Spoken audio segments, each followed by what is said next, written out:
Voilà, merci mesdames et messieurs, chers téléspectateurs. Nous sommes très heureux de nous retrouver aujourd'hui à travers cette émission à laquelle on va parler un peu de beaucoup de choses. On va parler politique, on va parler économie, on va parler culture, on va parler plus de beaucoup de choses à travers cette émission.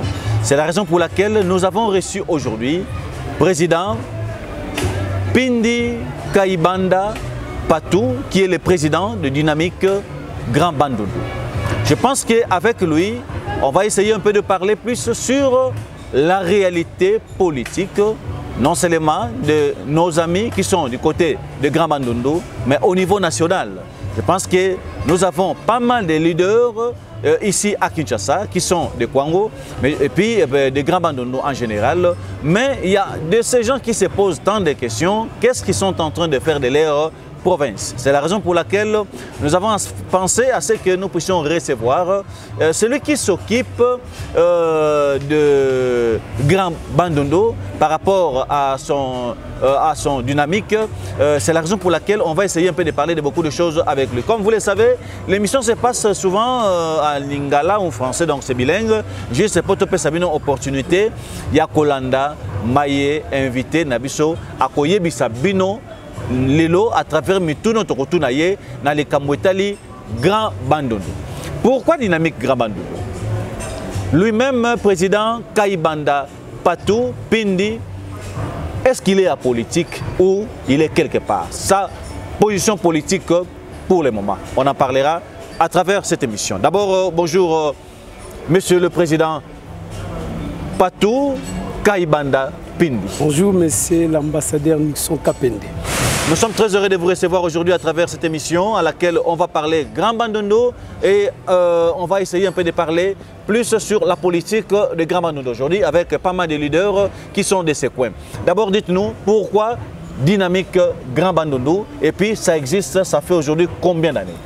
Merci, monsieur ambassadeur Nixon Kapende pour la seconde fois. Il y a qu'on remercie par rapport il y a rendez-vous Oyo. Bana mingi ya dynamique du Grand Bandundu bazale kozila yango. Mais malheureusement nazaki surchargé na outi na ba province Misatu. Kwilu, Maindombe pe Kwango ezo constitue espace Grand Bandundu. La dynamique du Grand Bandundu lelo to kende kokisi une année d'existence. Une année d'existence déjà oyo kokisi banda et Botama. Une année déjà. OK. Est-ce que tu connais la vision il y a dynamique Grand Bandundu et Zalinini présentement? Bon, la vision de la dynamique du Grand Bandundu pour les progrès, il faut ça la nuance. Parce que moi je suis un juriste. J'étais quelque part, on m'a appris qu'il y avait un messie à la dynamique du Grand Bandundu. Pour des raisons purement politiques. Pour ça, ça va politicien dans ce espace Grand Bandundu pour élever la dignité mokoboy. Alors, tant que ça la nuance, c'est la dynamique du Grand Bandundu pour les progrès. Donc, biso toza socle borné focalisé sur les locaux. Donc, dynamique du Grand Bandundu pour les progrès. Vous me posez la question de savoir le pourquoi de la naissance de cette dynamique. Mais moi, je suis fils de l'espace Grand Bandundu. Tu vends, tu constates, tu moni, tu yoki, tu tali. Tu voyages dans la province Moussous.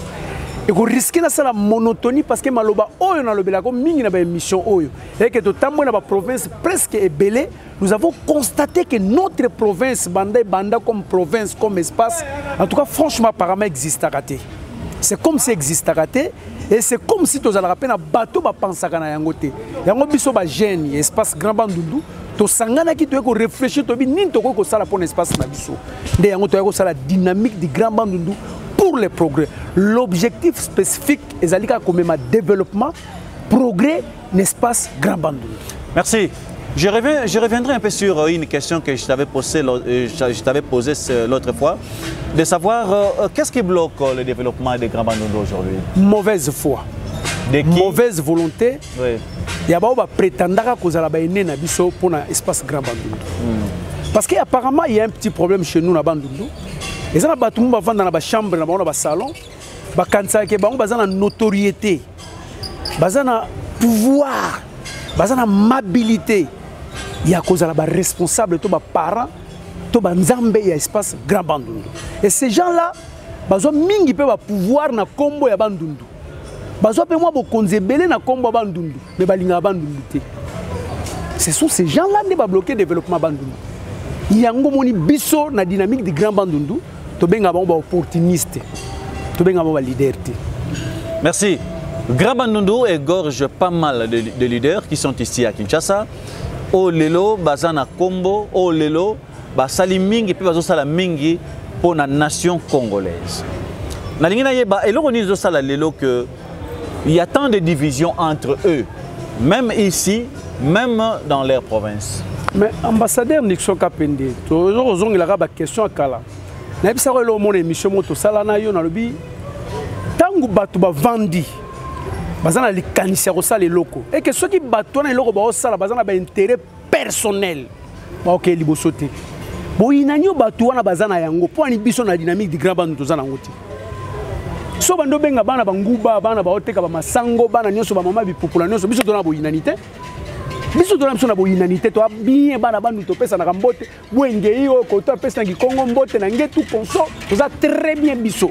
Mais les opportunistes wana o baluka bo konzi. O baluka misala na kombo ya bandundu bango nde batu babundela ka ba opportunité na bango. Ba kotika ko yoka na te. Biso na bandu toza très bien toza na ko inanate. Toza na bolingo na bamboka nyonso ngana tamboli toza na bolingo.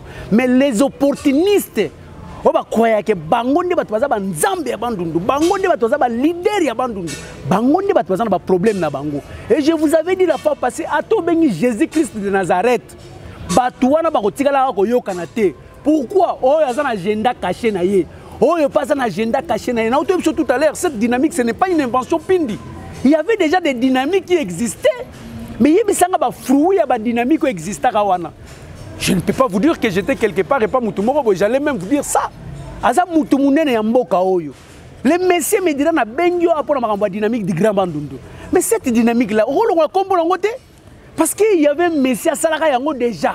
Parce que les gens qui ont autant de combat Moutouté. Je ne suis pas là pour citer les noms des gens. Nathalie Kebe Michon, on a tant de combat, on a baise mingi. On dit na salle ba publicité. Donc dans cette émission on a tant combat Moutouté. Moutoumoko Salaka dynamique na ba 2015 biloko ndenge wana. C'est parce qu'il était le président de l'Assemblée nationale. À cette dynamique dans le but que tous les fils dignes bandundu ba sangana simana pour yaza la dauphin.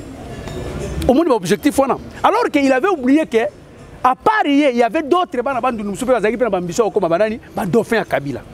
Donc bateau ba kotika ko yoka na te ba bandiko wela ba guerre d'esprit na bango evandi. Donc batala dynamique wana salama que salama pour le développement et salama pour l'intérêt personnel ya bango moko ngainde na zala bokonzi ngainde na gérer bateau. Mais lelo ekokuta na dynamique de grand bandundu pour le progrès. O evandi uniquement pour na koluka kolongola bana ya bandundu maboko na litama. C'est la raison pour laquelle je vous dis que bateau na bakotika ko yoka na te parce que o alingi ya zala ngai ngainde na zala oyo et puis de et le mi balé bomba parce que sur hôtel les obédience politique. Yo mi bengi di président dynamique du grand bandundu mais tu es ya gauche. Oh ya droite au moins na bandundu ah ya vérité et comme guerre. C'est la raison pour laquelle avec cette nouvelle dynamique du grand bandundu pour le progrès. Oh ezali ko sangisa bana nyoso espace grand bandundu biso to kana biso na problème te to kana très bien na biso nyoso. C'est la politique. Vraiment purement apolitique. Awa na kata dynamique du grand bandundu pour le progrès. L'itanga ya politique ezalakate. C'est la raison pour laquelle avant de poser un mutuna, je vous annonce ma démission dans ma parti politique nyonso na leka. Et je suis aujourd'hui naître comme président de la dynamique du grand bandundu pour le progrès. Moi, vous vous rendez compte de tout ce que vous êtes en train de dire? Bien sûr que oui. Vous savez que vous êtes à la télé? Bien sûr que oui, on avance avec vous. Oui. Mais c'est Nixon Kapendetika inconservable, un président de la dynamique du grand bandundu pour le progrès, un membre d'un parti politique, c'est inconservable. Donc, vision Koufabiso. Vous quittez là où vous étiez, pourquoi? Mais c'est parce que je suis le président de la dynamique du grand bandundu pour le progrès. Et ça, la contrainte, la méandre, la contour, en tant qu'intellectuel, tout le monde dit non. Ce qui est géré bandundu, nous avons obédience politique, nous sommes membres d'une formation politique. Mais nous avons géré bandundu. Tango Kotaki, vous avez président de la dynamique grand bandundu. J'étais le président de la dynamique du grand bandundu. Mais schéma faisant, il y a un dicton français balobi. En faisant les erreurs, on acquiert la sagesse. Pourquoi tu n'as pas conseillé à tout moment? Vous pouvez écrire une lettre aujourd'hui, corriger en lobby.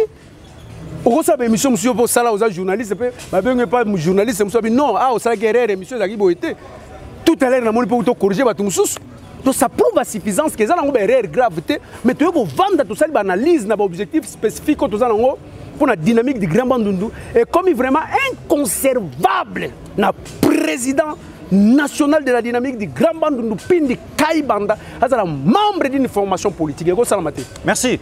Aujourd'hui, par rapport au programme du chef de l'État, apparemment, on ne parle pas de Grand Bandundu là-dessus. Le chef de l'État, par rapport à son programme, nous avons vu que dans la province, on est en train de construire, mais dans le Grand Bandundu, deuxième personnalité de ce pays, il est de Grand Bandundu. Pas mal de députés, des ministres, des sénateurs, ils sont de là, mais par rapport au programme à chef de l'État, on n'a jamais parlé de Grand Bandundu. C'est par rapport à quoi, vous en tant que président de Dynamique Grand Bandundu? Vraiment, Naïbi Sarayo, à tout moment, tout le temps, Bandundu nous souffrir pour notre poste. Il y a un criminel dans l'individu. Banda époque coloniale, il est dans le régime du président Fatih Kesesali en passant. Nous avons géré le pays avec Mobutu. Nous avons géré le pays avec Joseph Kabila, Mouzé Laurent Désiré Kabila. Aujourd'hui, nous gérons avec M. Etienne Tshisekedi et M. Félix Antoine Tshisekedi Tshilombo. Donc ça prouve à suffisance que Bandundu doit souffrir pour la quantité. Mais ce qui développe mais le président a parfaitement raison. C'est parce qu'aujourd'hui, sur le temps où le micro baladé, la province, tout espace où est en opposition à chef de l'État, c'est l'espace Grand Bandundu. Donc le chef de l'État, Banda comme président de la République, c'est la raison pour laquelle le pouvoir n'est pas trop superficiel. C'est parce qu'il n'a pas la bénédiction de l'espace Grand Bandundu. Tout à l'heure, on a eu une bénédiction. Pourquoi il faut bénir le président Félix Tshisekedi? Donc le président n'a pas la bénédiction. Biso va bénir Mobutu na mboko asali 32 ans. Tala Mobutu batu nyoso bagina simane batoma yele nyoso bazako tambola Mobutu ezali batu ya Bandundu. Et ces gens-là, qu'est-ce qu'ils ont fait de leur province? Mais ils n'ont rien fait parce qu'ils ont de mauvaise foi. Na uta ko yebiso ki batona bazalaki bandoki ya Bandundu balinga ki Bandundu te. Balingi yango te, moi je vous dis que toutes les autorités au monde oh ba vandia ya ba Congo soto katino kana ba Congo mona batu nyoso awa. Jacques Mbadou perd son âme pour ne pas citer le nom. Bazana ba entreprise mine na ba Congo, ba développer province na bango. Biso ba tolinga province na biso te. Nga yango na bisako Nicolego ya photo sala ba recensement. To yeba soki ya solo bato ba zapna vraiment na Bandundu. To ba zaka ba infiltrer. Donc le régime tout gouvernement vraiment il faut tout le il faut vraiment pour faire développer la province. Merci. Aujourd'hui, pour ne pas parler politique, il y a pas mal d'associations. J'ai vu quelque part l'association des Congolais du Congo, je vis encore l'association l'association Banakwilu, ainsi de suite. Nous avons Dynamique Grand Bandundu. Par rapport à toutes ces associations, vous ne pensez pas à faire quelque chose pour que Grand Bandundu ya lobby et Zala Oyeuti Kolekate?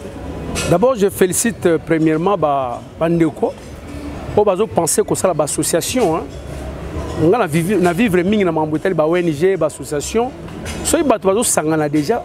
Donc au sentir que bato sangana ba association, c'est parce qu'il va comprendre que ce dont tigeli bato wana mbok province na biso to espace na biso ego développer te to sanga na biso ngamo na outil intérieur oke na kati ya village baza na association na bango na kati ya mboka basanga na bango ba oyoka na ba osangisa mwa nguba ba osangisa mwa masanga tsamba bateka basomba ta pano epelisa mwa village na bango donc bato baza organisé na niveau ba mboka. Alors l'association wana nyonso eza ba association d'appui oyo zo na kati ya dynamique du Grand Bandundu parce que biso to vendre ici projet ya espace Grand Bandundu to na cahier de charge.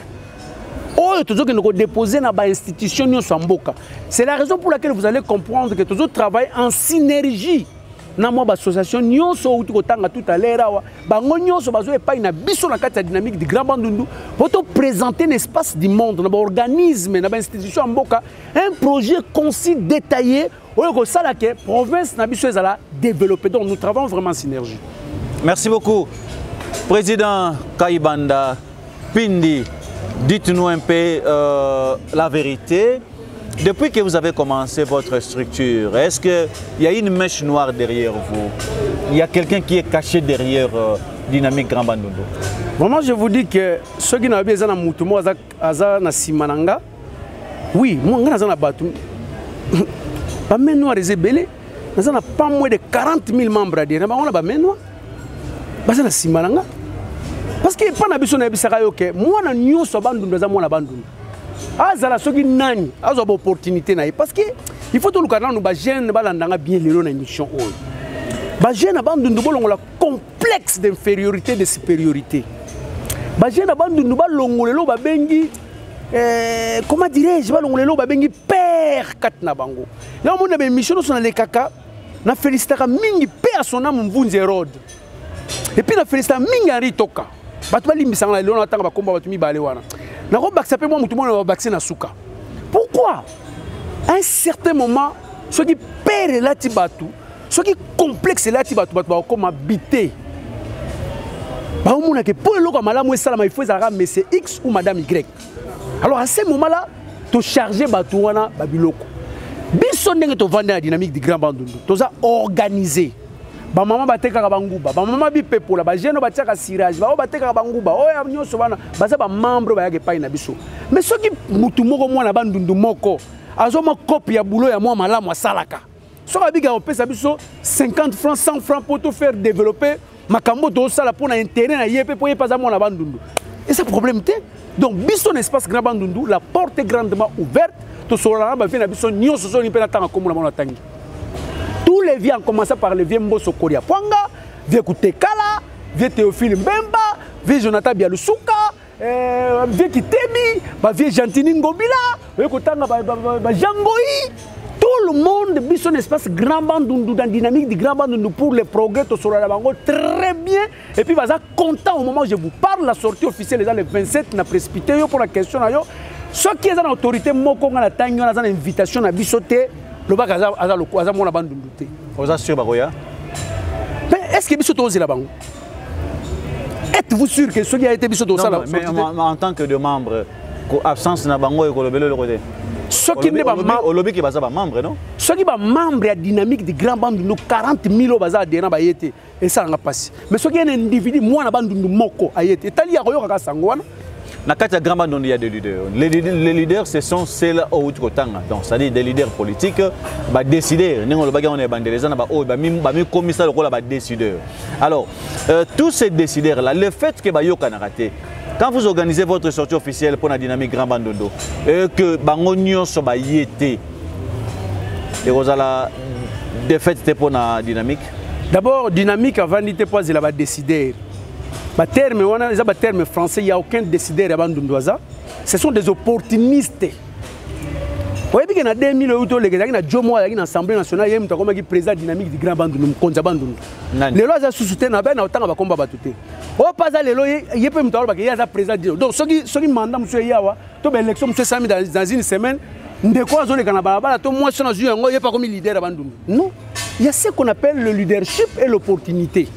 Bato ba opportuniste ba zuma ba cop na bango ya boulot mais leadership ezelo comme sousou nous sommes des individus monsieur l'ambassadeur moi j'ai une durée déterminée sur cette terre mais l'espace Grand Bandundu a une durée indéterminée jusqu'à l'avènement du Seigneur on est notango ba leader ya kalo bazaka na Bandundu bakenda bazaka sousou toza batu to botami na Bandundu to ba espace Grand Bandundu mais biso toza na durée indéterminée donc c'est pour vous dire qu'il y a aucun individu n'a le droit de bloquer ma canicia à Bandundu. C'est-à-dire que les jeunes vont réfléchir pour un monsieur comme X, to madame Y, il faut que raisonner, il faut que ça parce qu'il y a été on s'en fout de ça d'abord pour votre information. Merci. Par rapport à développement, il y a Grand Bandundu. J'ai appris que na kenge basali ba flat, basali ba morgue, basali ba ndaku ya kolala. Est-ce que c'est ça ce que vous aimeriez qu'on fasse pour votre province? Il y a un développement pour la province? On a les tangas à main dans l'océan. Ça dit que nous avons des contraintes belées. Nous avons que nous avons flat na ya $100, $50 na mboka na kenge. Yebisanga za injure public. Parce que biso le rôle maman na biso bisiki kianga. $50 on a dit que maire wa fakata bilanga pendant 10 ans pour zoyango. Pour aller à l'hôtel wana. Vous comprenez? À Salim Morgan, c'est pas un problème. Mais biso objectif cahier des charges ça n'a rien à voir avec ça. Mais c'est Nixoka Pendola mukina tongo ko tonganda kono la kenge. C'est un acte de bravo, félicitations. Mais nous cherchons le développement qui n'a rien à voir avec Biloko Yozo Sala comme individu. C'est ta maison. Les activités génératrices de revenus, il y a yo. Mais le comme de Luka, oui, c'est inconservable dans le ambassadeur, comme on a moins d'espace grand bandu. Il y a un moniteur qui est réunion, même s'il faut sacrifier nos vies, tout ça là. Pour que bana bandu nous base valeur. Partout moi je passe, batabandu, basala basukola basanya bandako bato. Batabandu, bango bato kombola ba toilette, batabandu bango ne ba porter. Voilà la référence. On va bongsi la bana bandu. Mais bandu nous a 0 mètre na Kinshasa. C'est inconservable na mwana bandu ndo longwa ya ko sala cirage na Kinshasa. Mwana bandu ndo longwa na kenge na kikwite ya ko mona courant awa na Kinshasa. Azo ko mona voiture awa, azo ko mona internet awa, azo ko mona télévision plasma awa. Biso bato za 0 mètre awa. Bongo bato bazo uta kuna, o ba futa ba $1000 pour comme na Kinshasa. Ba olobani parce que moi je peux quitter aujourd'hui. Na ju Kwanga, na ju Thompson, na beti makolo ti lobi na poko na bengo na za déjà mukukulu na za na pont Kwangu, epa na nga na komi. Na za na bukangalonzo na komi. Mais za na mutu mso ko bandango lelo ako ça fait 4 mois, 5 mois na masuwa d'abord ça par exemple 3 mois, bongo na makolo ça combien de bambula. Mais mutu loke na mboka na développement zali. Mais biso to za 0 mètre à développement zati. Litia dynamique ça dit à quoi? Ça dit que nous batou baza motema mabe. Parce que na ko yebiso le romoko. Oyebi ke ngai na concepteur ya projet agro-industriel de Bukangalonzo. Et loko na zo yebisa yo mona yango ko ndima yango. Tuna bato beseko. Tuna sele ya la guli. Tuna matata pona ko yebisa yo. Ngam na sala projet fondation puis des projet agro-industriel de Bukangalonzo. Pourquoi? Parce que espace on agro-industriel de Bukangalonzo ça na kata secteur nanga mukukulu. Et c'est un gars, d'ailleurs, biso ferme na biso, ba kata yango soki 200 hectares, ba koti yango na kata agro industrie de Bukangalonzo. Ta on a kende ki na tali ba ndeko na tali espace to za na yango na bi. Mais je peux faire quelque chose pour développer ma province. Loko province ça ba to linga bilanga mingi. To longo la système archaïque ko bilanga wa ba Congo. To ya na système mécanique.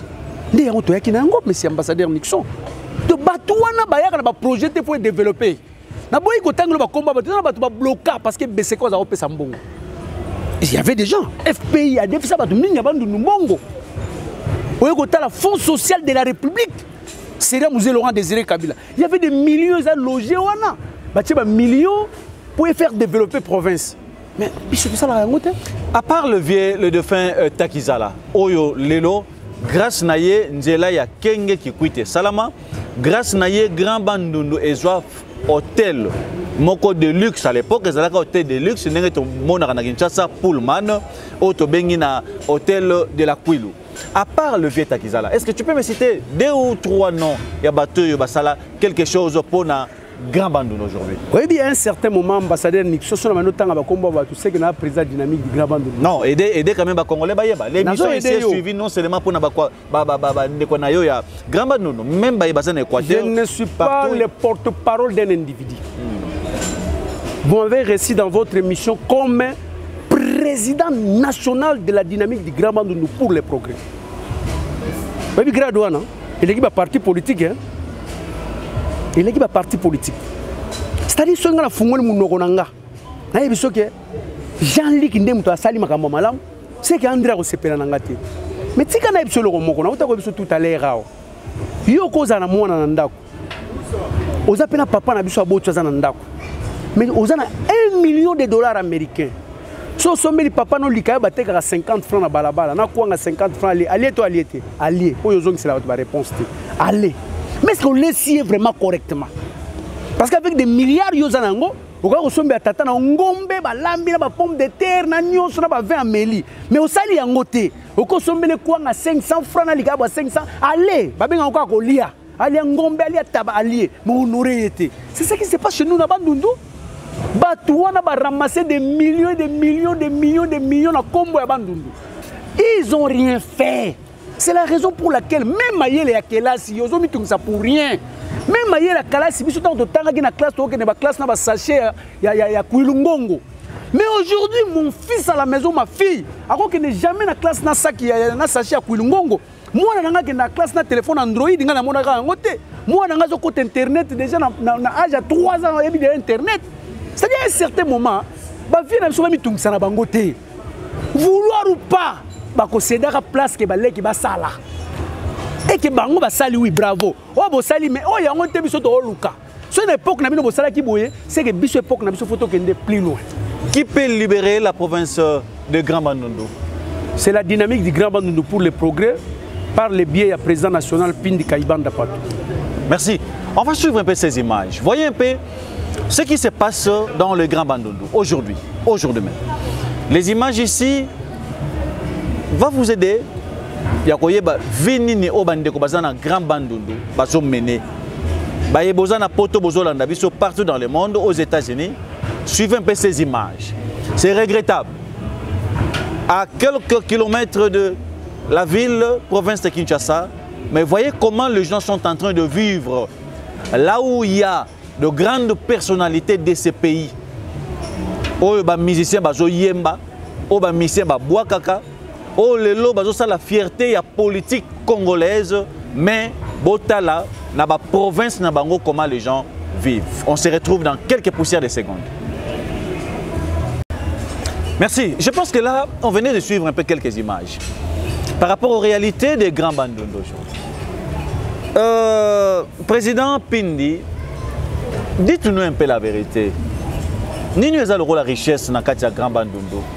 Oyo ça a été bozo koka ko exploiter yango te kino lelo bandeko baza na Grand Bandundu bazo vivre na ba conditions ya pasi ndenge ba kinois ba congolais ba otolanda ba image wala.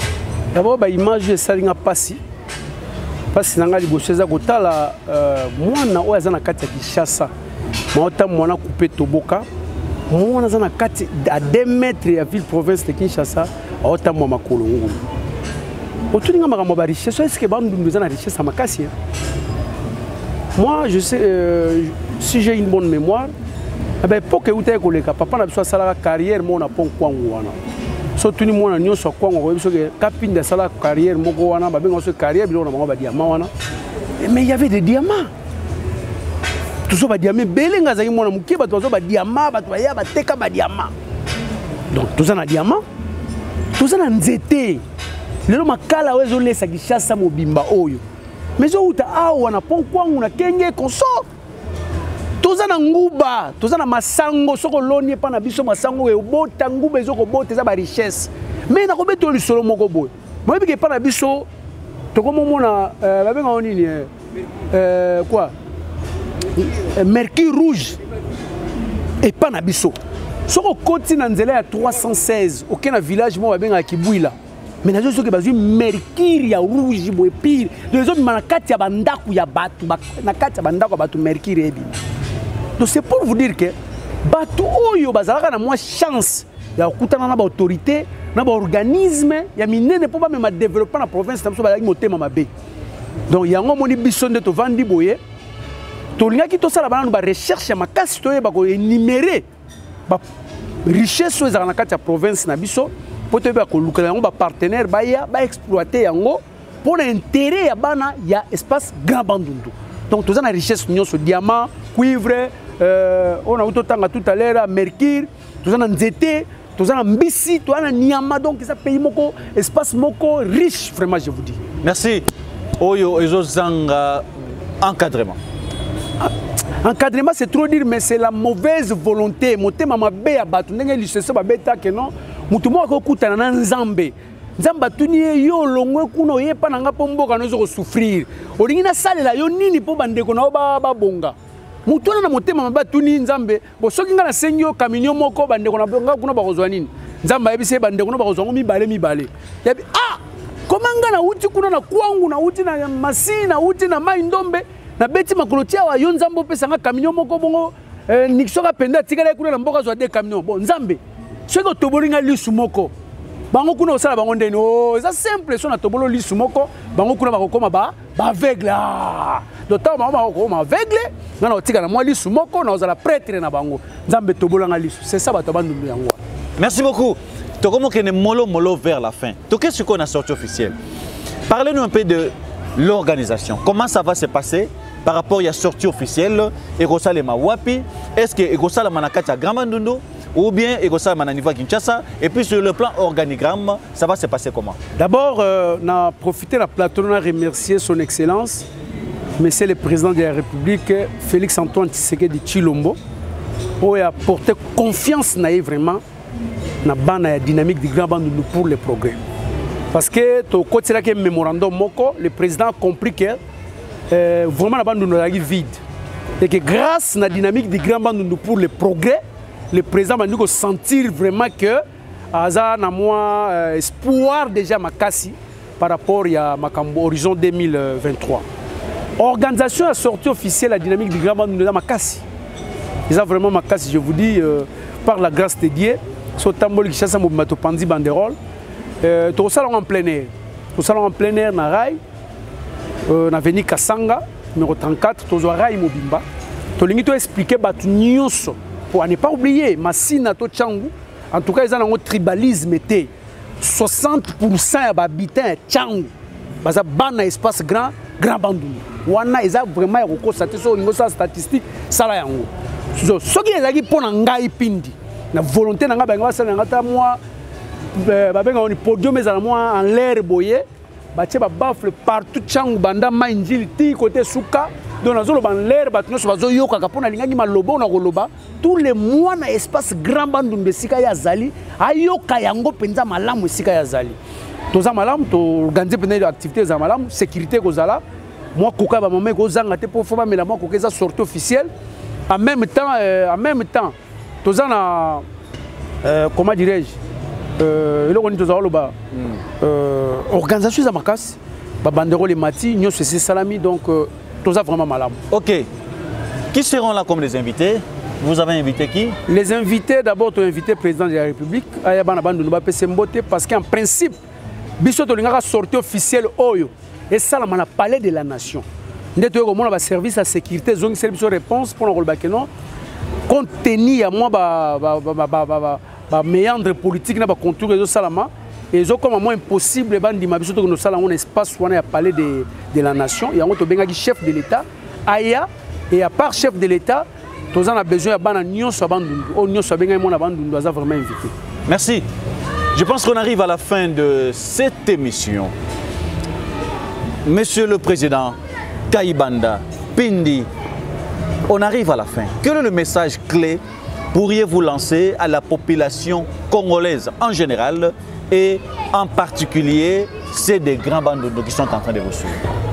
Message à Makas Nabandi dans Congolais en général et que M. Atemi Bosso Bango, comme on est président Pindi Kayibanda Patou, où il y a la dynamique du grand bandundu pour le progrès, aza naître. Aza ouvert na mutu nyonso oyo abengami congolais. Aza la mwana Kasai, aza la mwana Équateur, aza la mwana ba Congo, la dynamique du Grand Bandundu, l'espace Grand Bandundu et fungoli porte na yango pour collaborer pour travailler na bande ko na biso to benga ba partenaire privilégié. Et ba province mosusu. Donc tout ça vraiment ouvert à tout moment to consulter pe bango pour tout ça la échange de culture. To yeba to on l'appelle tribalisme wana. Et qu'à tout moment et qu'il faut que salama na kati ya bato mituba mona ke no bato bandundu na ba luba par exemple ba yoka na kate mais soko ke na ba histoire o mona ke biso na bande ko na biso ba luba to uti sika moko oyoka kombo koto pindi koto pinda oyoka koto kasongo na ba yaka na ba luba oyoka kasongo oyoka mutombo na ba luba mutombo na ba yaka donc to za bana famille moko et puis ambassadeur na ko section moi mukie na ba coutume na biso akala ngai muto bandundu so na ke na Kasai. Oui, le chef de groupement Kasai Royambanga a pesi nganda ko luki bilenge basi ya sika wana mitano. Ai singa pona oyo lingata mibale o pesa mbongo te. Et ça peut réciproque pe muluba pe soka longwe kuna na bandundu biso ba chef de groupement biso ba sala kaka kei wana. Tout ça bandeko to uti na lisanga. Et que bandeko wana ba espace Grand Kasai ba longola makanisa ko mona ke biso ba to espace Grand Bandundu to za binemi na bango. La République démocratique du Congo ezali na mokonzi moko. Mokonzi yango kombone Félix Antoine Tshisekedi Tshilombo. Et que mon espace Grand Bandundu eza na kati ya République démocratique du Congo. Donc biso ndenge to vandiao mokonzi na biso oyo biso to yebi na Bandundu kombone Félix Antoine Tshisekedi Tshilombo. Soki yo mesi ambassadeur ndongo vande olingi biso to kumisa yo po biso to kendaka na opposition te biso bana Bandundu. Biso to banda ko soutenir ka ba président banda géraka mboka. Pona ni bango batu bazali na mbongo ya mboka bango batu bazana ba projet mboka bango batu bazo simba nyuso mboka ko mema biso développement espace na biso. Mukolo yo po comme président o mona biso na porte na yo po to ko soutenir yo. Voilà, mais sur le plan, au tournoi ngami balé. Na moni de loza mwambango aussi ces missions. Au tournoi ngai on a rôle ba congolais en général mais pour espace il y a Grand Bandundu. Pour espace à Grand Bandundu ba bangate. Ba jeune bazala joyer ya komona leader na bango déjà o ya la muki pour révolution banda na mutumoko. Même la révolution française et banda na Jeanne d'Arc. Et que ba ke combat o ezana ngo débit. Biso combat na biso zaka moko développement contre na Bandundu. Et que bateau ba tchatcha ba kal on va bloquer Bandundu, comme ça on a poche na bomba comme autant bon bango, ba ke biso toyé na sens que ba libérer Bandundu, ba fungola pour Bandundu même développement. Et deuxièmement, to sengi na ba mikolo on zaka ba politicien te. Même papa n'a pas mukola Bandundu, même papa n'a pas mukola Bandundu. Tout ce que zo mona za mukolo na mbula ke, aza plus âgé na biso ba jeune to be ma dynamique vraiment à supporter biso. Surtout les notables. Ah notable oui, ba notable atika na mboka, ana kisa to na ba notable te. Ba notable bazalo kwa chef mwele za notable, chef wa mukwa kasakuna za notable, chef wa pukuzu kuna za notable, bato bazana mama indombe kuna baba notable, ana kisa notable ate. Comment on mibeka notable awa? Sur base de quoi? Ah to ba opportuniste, ngape na oluka cop yo oluka cop ato aki mboka mundele to oluka mbongo. Ah notable azate ba notable batika na mboka. Ça dit biso to yaki chassa na mboka mundele ba jeune awa. To za na bolingo ndenge kasika songa yembaka, to kutanaka to sololaka. Oya ko tshalo lendo boy ko ya tsango na ndenge na ye on s'en fout de lui. Maye ba na kati ya parti politique ya betela tolo. Ba membre dynamique du Grand Bandundu bazali. Mukolo ba tout parti na ye wana bana Bandundu ba ko kotsa conscience on na ce parti ne ko tika la vide. Lo lendo no za ya pamba. Comme tout ça na ote. Espace Grand Bandundu ba membre wana zo yoka wana. Na oyo bazana kati ya ba parti politique bana Bandundu nyonso na tangiawa. Bayeba ke ba membre wana 80% baza bana espace Grand Bandundu. Et que bana na espace Grand Bandundu baza ante pona ozela liputa. Baza ante pona ozela 5000. Baza na besoin mona pe province bango za la développer. Poto longo na makambo ba bengi exode rural. Ke bana Bandundu ba longo mboka ba yoteka awo. Soki ba ye na sortie officielle la dynamique du Grand Bandundu te. Ba ko bayeba ke o baza na kati ba parti na baza bana Bandundu mukolo ba ko zo message oyo. Mukolo ba comprendre le message de ba parti na bango ekotika la vide parce que ba comprendre que ba landelo ko moko ezanga nango tina eke masolo malamu likamanga lamu ba ko landeza yango pour faire développer province na biso. So na peso cahier de charge na biso pona ko chiter. Biso cahier de charge za makasi d'abord pour votre information to déposer plainte contre Matata Ponyo. Oza au courant nango te? Biso to ko déposer plainte ozi ba signature ba notable nyos. To ko déposer plainte pour to linto ba vrai voleur ya Bukangalonzo. Biso doit comprendre qu'avec l'agro-industriel de Bukangalonzo, main-d'œuvre à 60% et que ça va gêner, on va faire un gouba na balabala. Ba ko zonga na Bukangalonzo ba osala ba ko tonga bandako, ba ko bala, ba ko tanga ba classe. Et que ba investisseur ba oya, ba ko tcha ba université, ba ko tcha ba école avec cet agro-industriel de Bukangalonzo et que développer province na biso makasi donc to kenda ko récolter ba signature, ya ba notable. Ce dossier sorti officiel sur le 27, les 10 tozana ba chongo. To ye wana ko tika mémorandum na biso pas président de la République. C'est-à-dire biso to tika na palais de la nation té. Na ba chongo esike sala au revoir Bandundu, au revoir Kinshasa to vandi wana, to sali déclaration na biso wana to zu mémorandum to déposer on a délégué à président de la République waza comme gouverneur na biso ba ya espace Grand Bandundu par exemple. To PCA ko pesa ngo chef de l'état pona ko yebise que biso to soutenir procès wana ya agro-industriel de Bukangalonzo. Deuxièmement, biso to senga ki na kati ya document na biso ko yebisa chef de l'état makambo oyo ya développement à 145 territoires. Biso bana dynamique du Grand Bandundu to zana ba donner si ni ndoko sa na province na biso pour te faire développer. So ibile ba tonga biso bâtiment moko administratif. Lo biso to zangi mbongo otsa ngo couleur bâtiment ne go beba. So que na ba mboka na biso ba ndako mingi ba belge ba tonga ya kala même à Kimwela Ntsai il y avait des maisons en matériaux durables à Kitoko. Donc écoute, pourquoi? Parce qu'entretien, ça a quitté ma moyen. Donc l'État congolais, par le biais, il y a des projets dans 145 territoires, à comprendre que Bisso n'a pas un projet agro-industriel. Alors, on a une mission qui est agro-industriel. Il y a Kwango, agro-industriel. Il y a Kouilou, agro-industriel. Il y a Maïndombe. Donc, voilà où ils ont comme projet. Merci beaucoup. Je pense que c'est ici que s'achève cette émission. Nous disons merci au président Kayibanda Pindi Patou. Je pense que tout ce qu'il a dit ici, à Lokoti Angote, il n'a pas ramassé quelque chose quelque part. Il a dit la vérité par rapport à ce qui se passe ici dans notre pays, la RDC, à ce qui concerne surtout le Grand Bandundu. Il y a un message très choquant, mais c'est réel. Il y a une vérité oyo. Place au bino bozwami et ça la bino passe et ça bazola na biso na minute au na poto na ba pays ya mindele et ça la bazwami na Afrique awa topé na RDC na ibete ba message oyo ezo koma na bino banso surtout bandeko na biso bozali bandeko ya Grand Bandundu. Est-ce que c'est possible de donner un peu le numéro de Grand Bandundu pour tout celui qui peut contacter Dynamique Grand Bandundu? Oui, on a contacté Dynamique Grand Bandundu. Nous allons à bureau ya ba tchanda ko ba dessiner ba couleur mais ba banga te kalaté quartier général la Dynamique du Grand Bandundu Salama. Mais on a contacté surtout dans le moment où il a lancé un appel vibrant.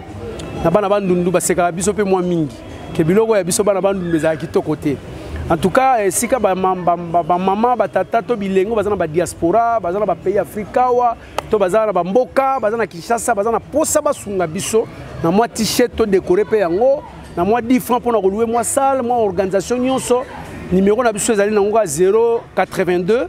Donc plus 223 082 50 26 610. Na Bandeli 082 50 26 610. À tout moment, on va contacter. Si on va poster na WhatsApp, WhatsApp numéro 090 70 43 522. 090 70 43 522. Merci. Tokomina Souka. Je vous rappelle, Nabansi, à part numéro Oyo, président Kayibanda Pindi Arozala invité Nabiso en direct na plateau ce jeudi à 18h. Parler encore plus sur sortie officielle, il y a Dynamique Grand Bandundu. Donc Toriambaye na plateau ce jeudi à 18h, un grand rendez-vous à ne pas manquer pour Nabino Baye Bojo Landabiso déjà Lelo. J'ai dit Rosanel, juste en direct pour te mettre c'était Mingi Koleka dans les Grand Bandundu. Merci Nabino Bansobolanda Gibiso. T'écoutez Nabino semaine prochaine pour un numéro Moussouya 15 plus. D'ici là, portez-vous bien et au revoir.